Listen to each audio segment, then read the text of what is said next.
Idealism prevails. Make the world a better place.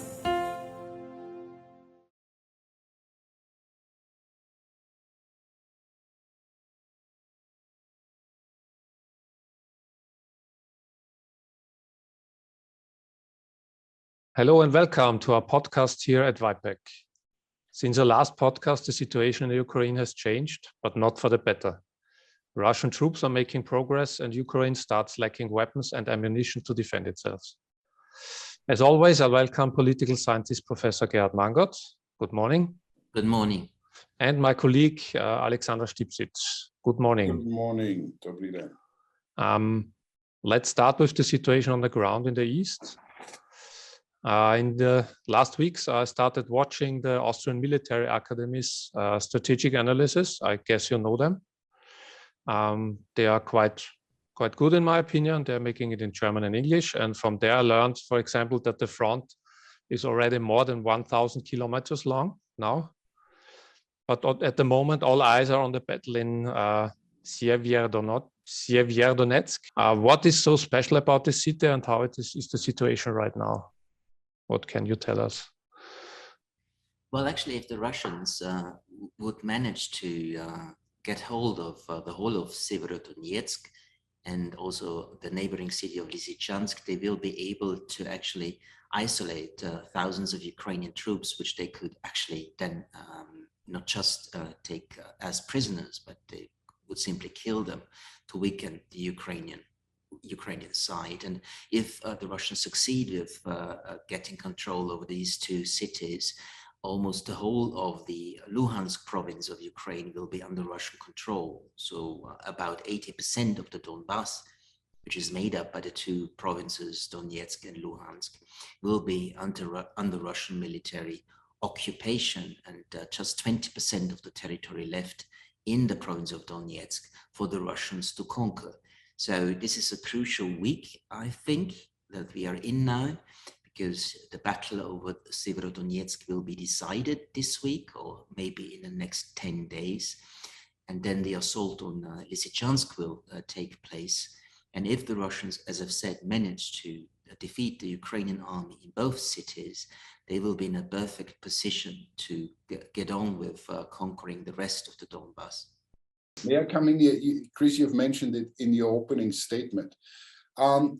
Loads of weapons were promised. We have seen very clearly in the beginning of this war that whenever drones and certain intelligent equipment was employed, that the Ukrainians defended themselves very well and actually made gains. Where are we at now? It's very hard for me to gauge what is propaganda and what is real now. Do you have any information as to how the supply situation is and whether the promises are being kept or not?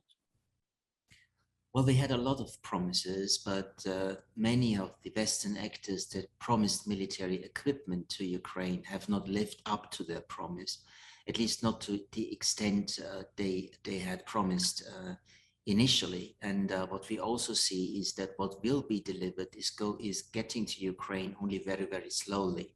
So in the current situation, in the fighting in the Donbas, Ukrainian artillery is much weaker than the Russian one. And the Russians do have long-range artillery that they are using to shell cities in the Donbas, whereas the Ukrainians have only limited artillery capacity and a lack of ammunition, which causes also a lack of morale in parts of the Ukrainian army. And this is actually the reason why the Russians have gained territory over the past 2 months, not very quickly, but steadily. May I just add on to this? You just mentioned the morale. Could you give us a brief update as far as you know, about the Ukrainian forces and what the situation psychologically is? There have been renewed attacks on Kiev. There's rumors of really very high casualties on both sides. Partly the numbers that I keep hearing in the hundreds to thousands a day, which is incredibly high for war in the 21st century. So could you give us an update as to casualties and morale? Well, according to Ukrainian officials, we have up to 200 dead Ukrainian soldiers per day, and that's of course a horrific number. And we can expect that something similar, maybe a bit lower, also on the Russian side. So we have a lot of casualties every day in this war of attrition. What we have seen on social media over the past 6 weeks is more and more videos from Ukrainian units on the front line who actually asked the president to allow them to withdraw because they are not in a position, due to a lack of weaponry and ammunition, to resist the Russian onslaught. And they argue that they don't want to desert, but they say they don't get the weapons needed to continue fighting, and they simply don't want to be sent by the Ukrainian leadership into a meat grinder, as they put it.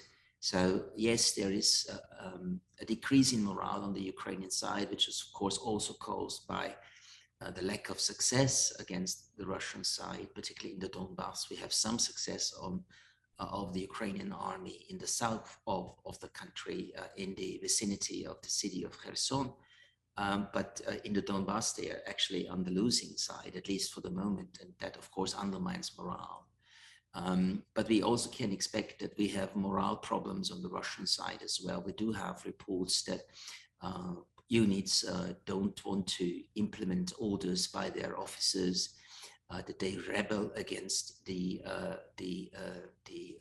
orders by the officers, and the longer the war goes, the more it will be a war of attrition. This decrease in morale will be becoming more and more important for both sides. If you compare, I think in Afghanistan, the Russians lost all over the war 18,000 soldiers. About and 15, I think 15, even less. 15, about 15,000. And now they already probably lost as much in like 3 months.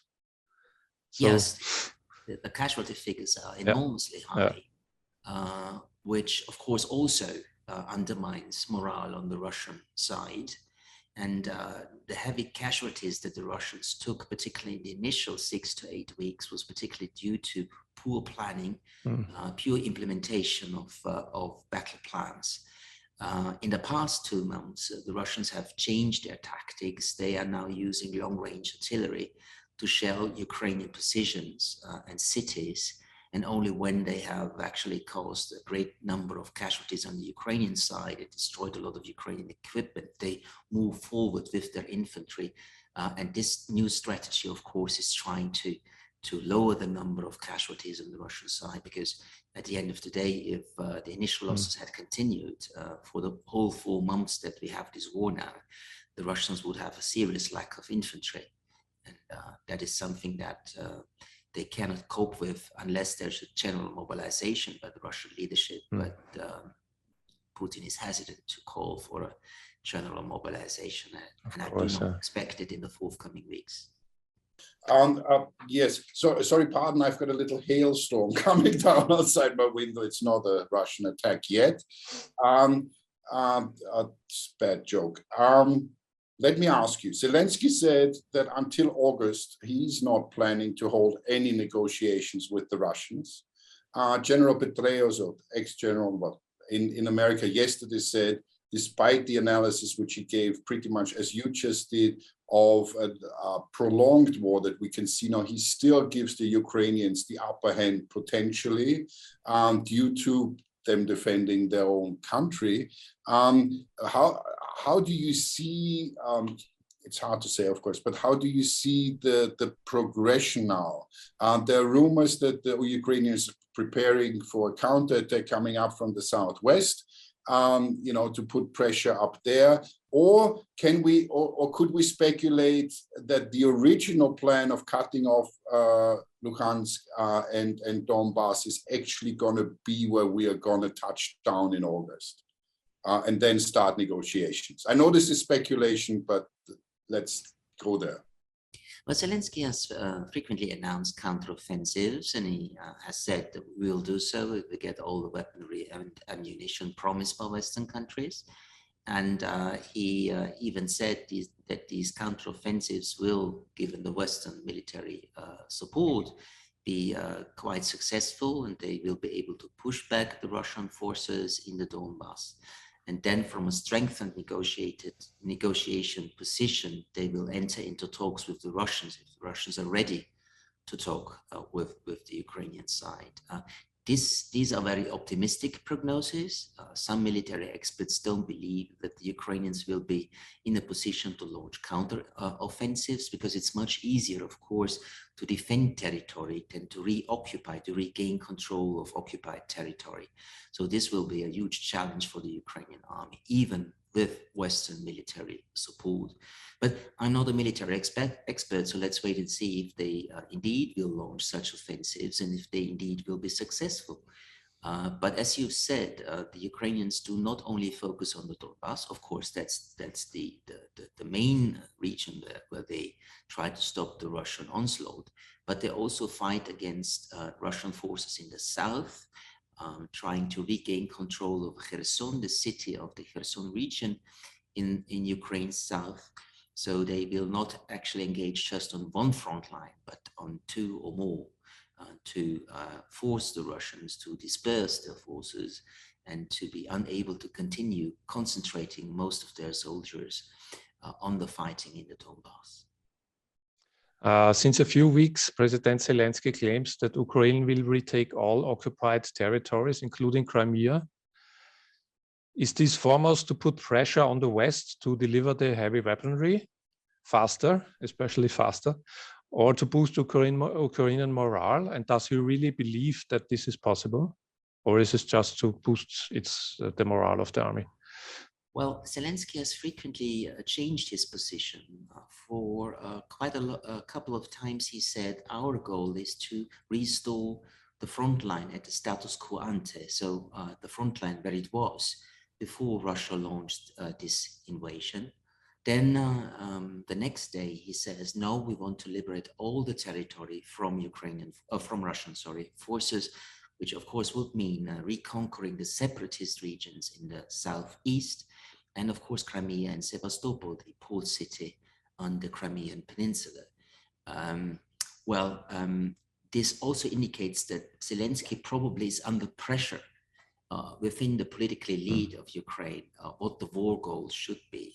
And actually, this back and forth of Zelensky with regard to maximalist or minimalist war goals also is reflected in the West. We have an emerging cleavage in the West among the camp that is called the peace camp, which wants to have a truce and negotiations about peace as soon as possible, and the so-called justice camp, which supports Ukraine's ambitions to defeat the Russians fully, to kick them out of all of Ukraine.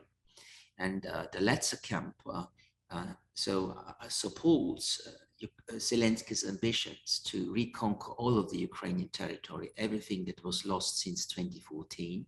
And these countries are Poland, the Baltic nations, Romania, the British, but also the US, whereas the German, the French, and the Italian governments and some other Western European governments actually do not think that such a maximalist strategy, such maximalist goals actually are conducive for restoring peace, because they think that if the Ukrainians, if they are able to, of course, if the Ukrainians were to attack Crimea to kick the Russians out from there, or the initial separatist regions, Russia will seriously escalate the fighting with the introduction of new weapons, which might also include tactical nuclear weapons. So this is a cleavage that we have in the West between those who support maximalist goals and those who want to limit Ukraine's war goals. And this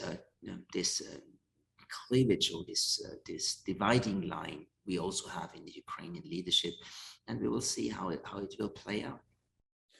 You just mentioned Europe. Let's go there, please. You just mentioned France, where the conservative middle-of-the-road forces just suffered a pretty devastating defeat to the right and the left wing. This will, in my humble opinion, have an impact on the position that France will take in the future on Russia. As you said, there are those two camps that are forming. Maybe we can stay there a little bit, because I think this has a tremendous impact. So there are, I wouldn't say even pro-Russian, but some apologetic voices are starting to appear. One of which surprised me, which is the Pope, who came out last week and said, well, you know, some government leader has told him NATO was rather provocative before that war. I find this interesting.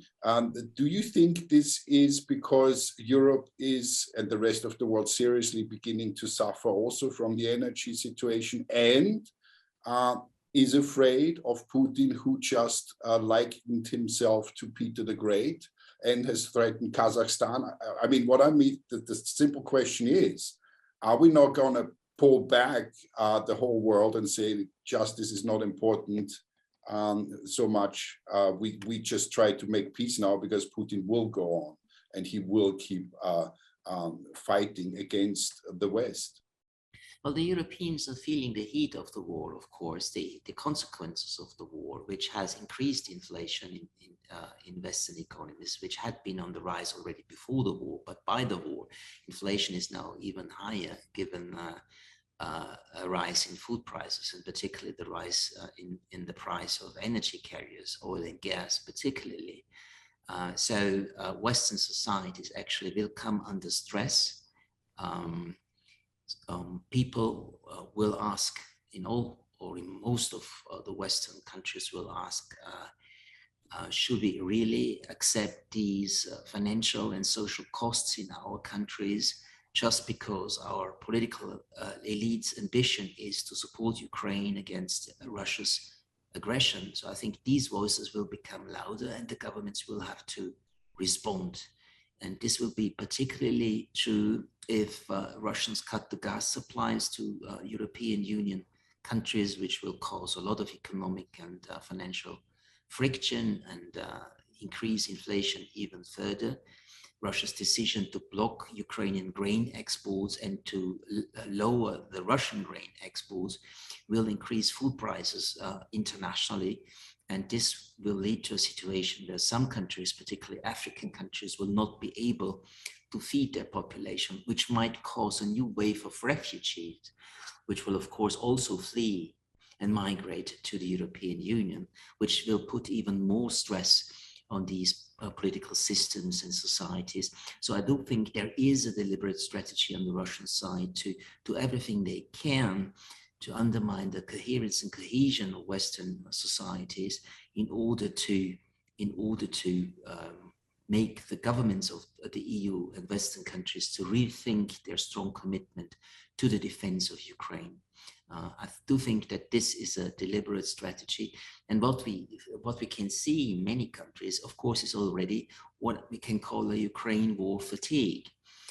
This war now lasts for almost 4 months, and it's still as brutal as it was from the very start, but people, I do have anecdotal evidence and some opinion polls, are getting tired to see these pictures, particularly if the war will become a very long war, as NATO General Secretary Stoltenberg has indicated, or British Prime Minister Johnson has indicated over the past days. Even if this will be a long war, a war of attrition, which will last many months, maybe even years, I do think that this Ukraine fatigue in the West will increase and will make it more difficult for the governments to continue with their efforts to support Ukraine in this war.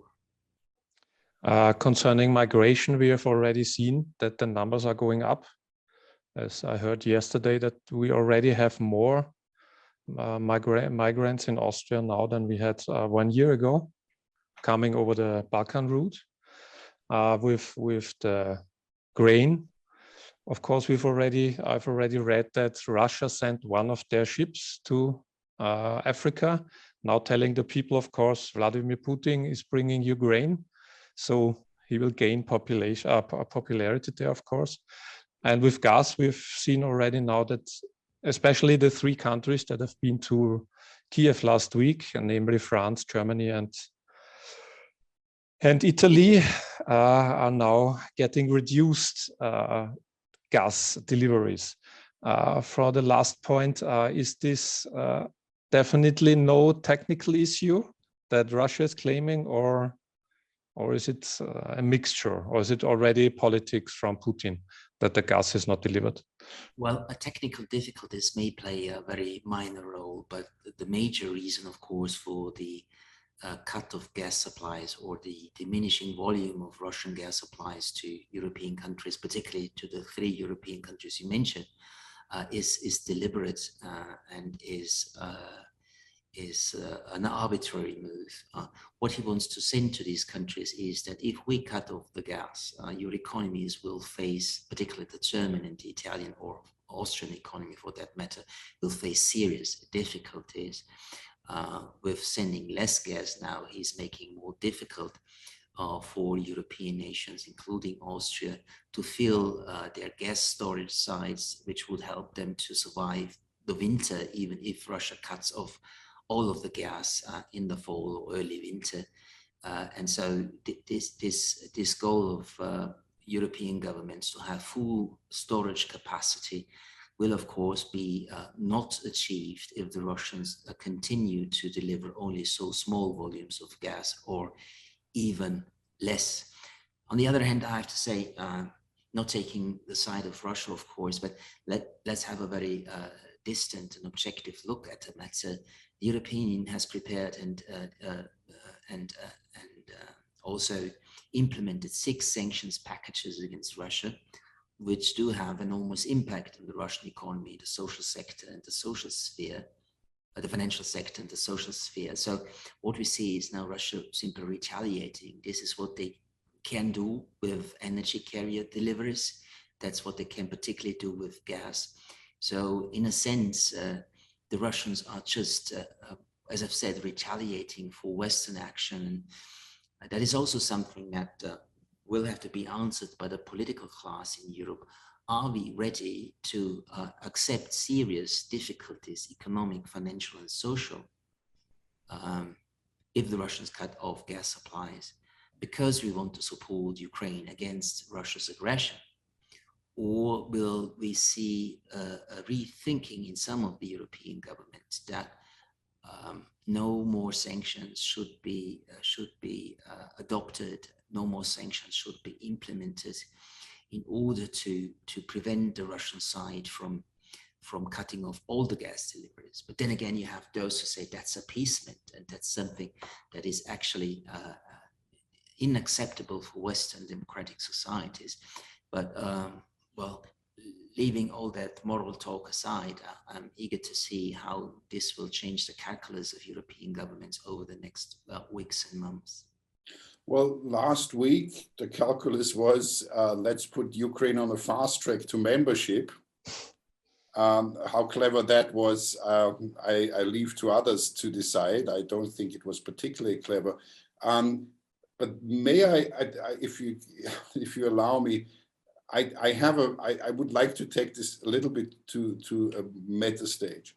China came out, I think, at the beginning of last week to say that it would cooperate and assist Russia in global security matters, which chills me a little bit. Then was the threat against Kazakhstan. I repeated then the celebrations of, I think, 300 years Peter the Great. And Putin coming out yesterday or the day before yesterday saying that we are seeing the end of a unipolar world, by which he means a world apparently dominated by US military and political economic interests. Is there a situation where we are on a larger scale now seeing such a move, that at the end of the day, the whole thing is China, Russia, and the pro or less democratic forces in the world leaning against the US heavily? Well, the Russians have started to promote this model of multipolarity already in the late 1990s. And since then, this was one of the most ambitious goals of Russian foreign policy. Now they no longer call it multipolar, but polycentric, which is essentially the same. The question, however, is will the Russians actually remain strong enough to be a pole in such a multipolar setting, or will we not see a new bipolar order emerge with the US and China facing each other on different sides of the barricades, and Russia will simply be a junior partner in supporting China in this confrontation, and the European Union will be a junior partner of the United States in this confrontation. So we cannot be sure that the multipolar order will emerge, or whether it will actually persist for a while, if it will not turn very quickly into a bipolar order. But of course, for Russia, the Chinese political and diplomatic support is essential. But what would be essential for the Russians as well, and what they have asked for, is Chinese economic and financial support. And this expectation that China will come up with support which will mitigate the consequences of Western sanctions, this expectation actually turns out to be illusionary, because Chinese companies don't want to get sanctions pressure from the United States, secondary sanctions by the United States, if they violate the sanctions adopted by the West, the European Union and the United States. So Russia is not getting the support economically and financially it actually needs, also not the support that it technologically needs. So in this respect, the partnership between Russia and China has not been very helpful for the Russian side. But as I've said, politically and diplomatically, Chinese support is very welcome in Moscow. May I, Chris? Sorry. And how do you see the threats against Kazakhstan, meaning this whole imperialist demeanor? Now, the rumors are still on that Putin is sick. That is still on. Whatever he may have, he's obviously very resilient and bathing in the blood of some animals, apparently, or whatever. But he's holding on, and this man is very strong. And I'm actually more afraid that in case he is sick, that he would get more determined to realize his historical ambitions, which he undoubtedly has. Do you expect the Russian aggression to continue unless an end is put to it now here in the Ukraine? Because I fear that is a possibility. Well, military experts argue that if the Russians will be able to conquer the whole of the Donbas, they will no longer have the weaponry, the ammunition, and particularly the soldiers to launch further offensives in Ukraine, maybe pushing to the river Dnieper, or even launch an offensive against Mykolaiv or Odessa. Well, if that is true, and I have no doubt that it is indeed true, Russia will not be able actually in the next years, maybe in the next decade, to launch any other military invasions or interventions in its neighborhood. But we have clearly seen that Putin is comparing himself to Peter the Great, Piotr Veliki, and argues that Peter the Great has not actually wanted to seize territory from other countries, but Putin argues that Peter the Great simply wanted to return territories which had always belonged to Russia. And that's actually, as he continued, what the Russian state is up to now, namely to regain control over historic Russia. And this, of course, does not only include parts of Ukraine or even the whole of Ukraine, but other parts in Russia's neighborhood as well. But the military capacity to launch such interventions in the next 10 to 15 years will be very limited, if not at all too small, too weak to carry out such a neo-imperialist agenda beyond Ukraine. Maybe he waits for China to start a quarrel about Taiwan and then picks up his own agenda. But this maybe take 5 to 10 more years, and we don't know if he will be around then. Well, Russia would definitely profit if China now decided to launch an assault on Taiwan, because this would open a second front for the West. But it's highly unlikely that China wants to do so and will do so. If they had the intention to use this crisis in Europe as a pretext for causing a crisis in East Asia, then they would have done so already almost immediately after the start of the Ukrainian war. The US has signaled to China that, at least Biden has done so 3 times in a row now, that in case of an unprovoked military aggression by China against Taiwan, they will militarily assist Taiwan, not just with weaponry and ammunition, but they would send US soldiers to help defend Taiwan. The team around Biden has tried hard to argue that no, we have not changed our Taiwan policy, which had been till now a policy of strategic ambiguity, meaning that the US left it open whether in case of an unprovoked military assault by China on Taiwan, they would come to the defense of Taiwan or not. Some say we now need a strategy of clarity. We need to send a clear signal to China that we will enter US forces to defend Taiwan against Chinese military aggression. And if this is indeed taking place, such a change in policy from a strategy of ambiguity to a strategy of clarity, then of course the Chinese will be even more hesitant to launch such a military intervention on the peninsula, however, on the island of Taiwan, sorry. But if the Taiwanese, which the US rejects, of course, declare independence, then this would definitely cause a military chain reaction and a Chinese military assault on Taiwan. But I don't think that will be on the agenda for the next years to come. As it has been called already a few times, we are now talking about the elephant in the room. Let's talk about it a little bit.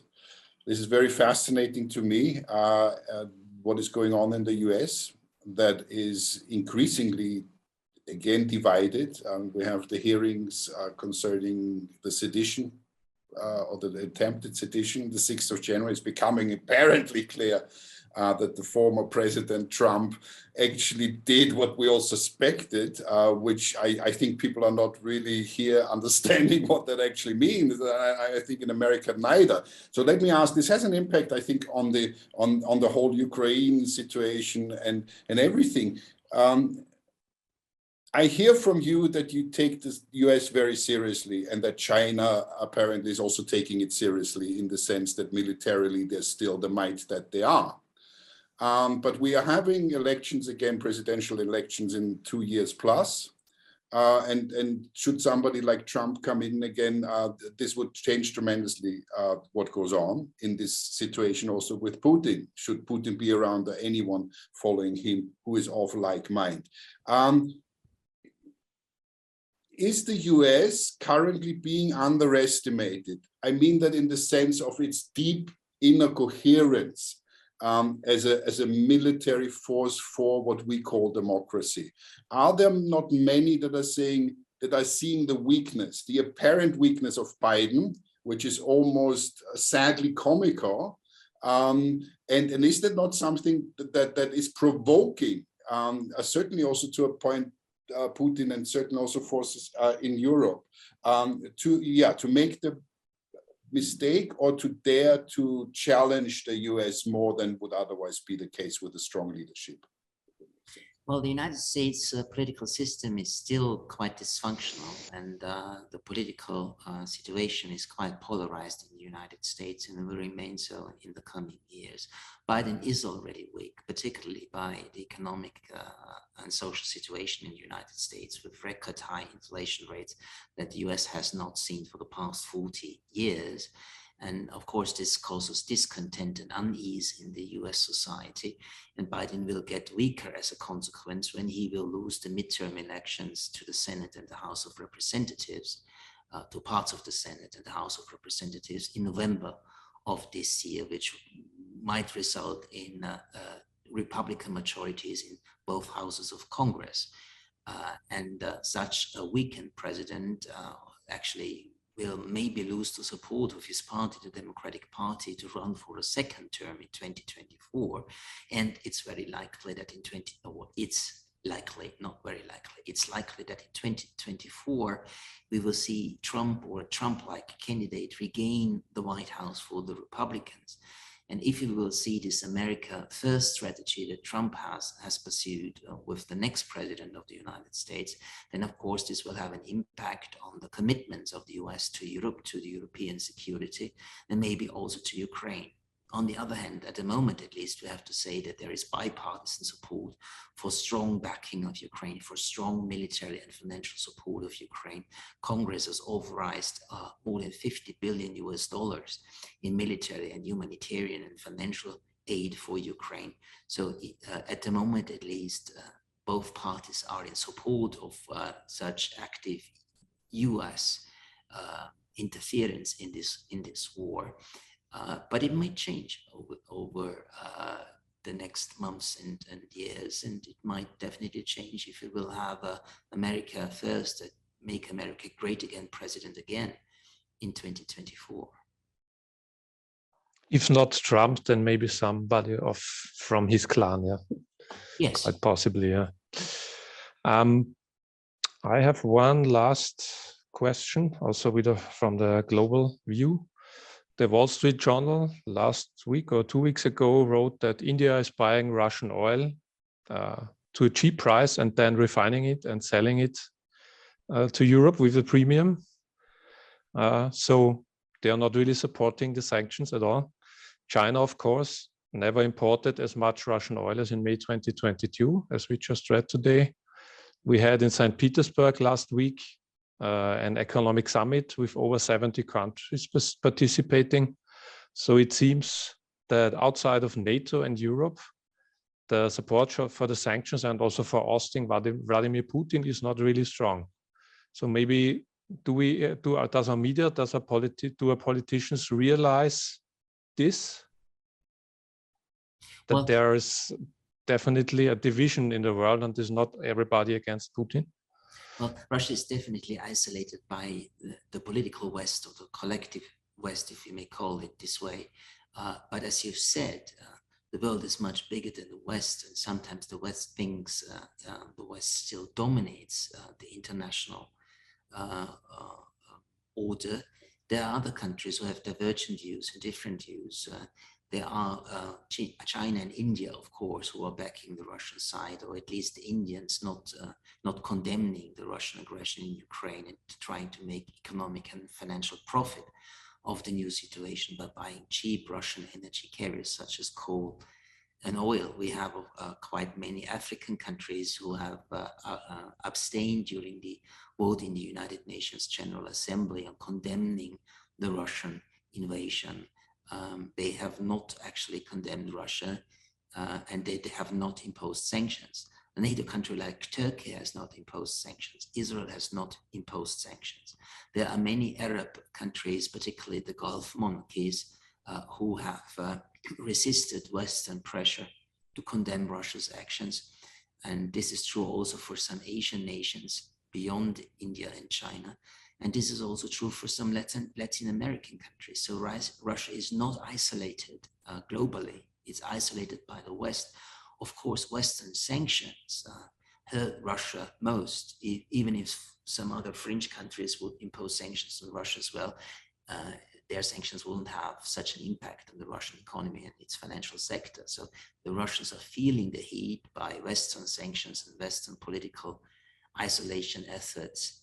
But they are not isolated globally, and they try to find new export markets for their production all over the globe beyond the Western perimeter.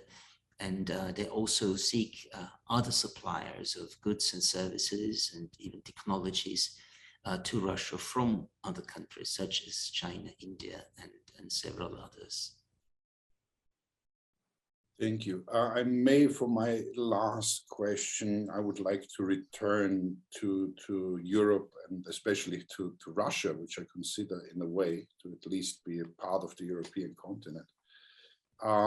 What do you hear from Russia? In the beginning, we've been speculating, not we, but it has been speculated that the Russian people, will not, hold this. They will oppose Putin and his regime. I hear occasionally something in that direction, but very, very mildly. Navalny has been moved to a location unknown, the only real threat Putin has ever had, as far as I can see. What do you hear from inside Russia is the question. And then I tag on, what do you hear from the inside of the Ukraine as to, fatigue of this situation and looking for a way out?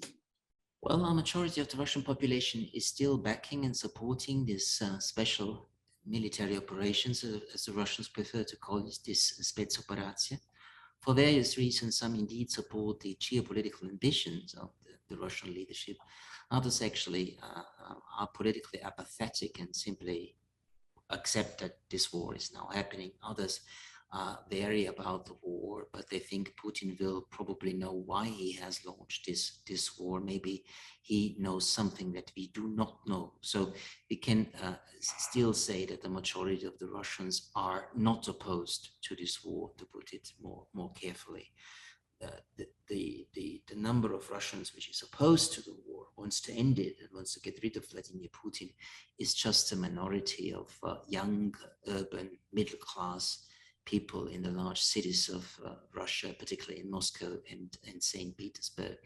So Putin and the leadership has nothing to fear from the society, no backlash from anti-war sentiments by a majority of Russians, which of course is very helpful. And this support has also been maintained because Putin has been able to say this is not just a military operation that we are launching against Ukrainian Nazis, but this is a war that the West has opened against Russia. The West wants to defeat Russia. The West wants to humiliate Russia. The West even wants to disband Russia and to make it separate into different political entities. So when Putin is able to tell his population that actually we are in a war with the West, and the people in Russia feeling the impact of Western sanctions, then this rallying around the flag effect, this demonstration of solidarity between a majority of the society and the Russian leadership will continue for a while. Thank you. I have to tag one little question on. Is that okay? When I heard that the Pope had begun to be apologetic,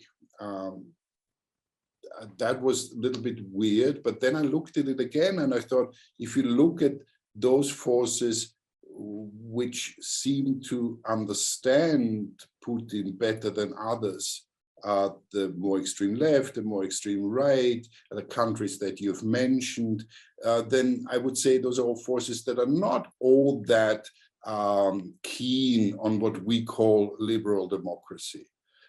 Don't we have here at the very bottom of it globally also a severe threat to what we have come to understand after 45 as liberal democracy? Doesn't it seem that whether the gas is there and whether the comfort remains and all of that has become more important to maybe a majority, I'm not sure yet, of the population, that it's only the political elite in Europe at the moment and some liberal Democrats in America that are still holding on to that. Sometimes it seems to me all of those things put together are countering that what we've become to know as the wokeness of the world, all those authoritarian forces ganging up. And I personally am beginning to be a little bit afraid of that. Is that just my personal feeling, or do you see such a trend? Well, the wave of democratization has long ended. We have seen the number of democracies on the globe in decline over the past 14 years.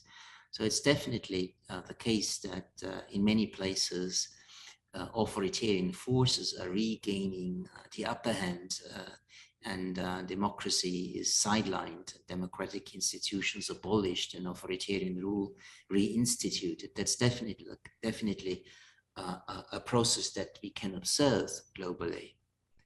However, I'm not sure whether we should frame the conflict between the West and Russia, the conflict between the West and China, as a conflict between democracy and autocracy.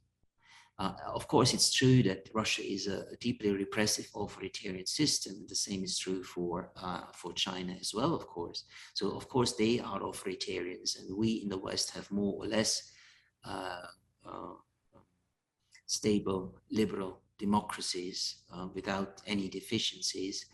But I think what we see at the moment and what we will see between the West and China are great power rivalries, rivalries about resources, rivalries about influence, rivalries about wealth, about military strength.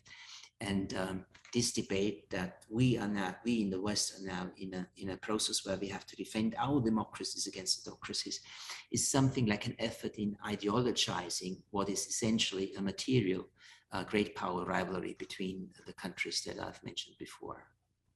Thank you very much for putting all of this in perspective. I learned some things again. So as always, yeah. Yeah, thank you. So I think we can wrap it up for today. Thank you for participating. Thank you for watching, and we see you again soon. Idealism prevails. Make the world a better place.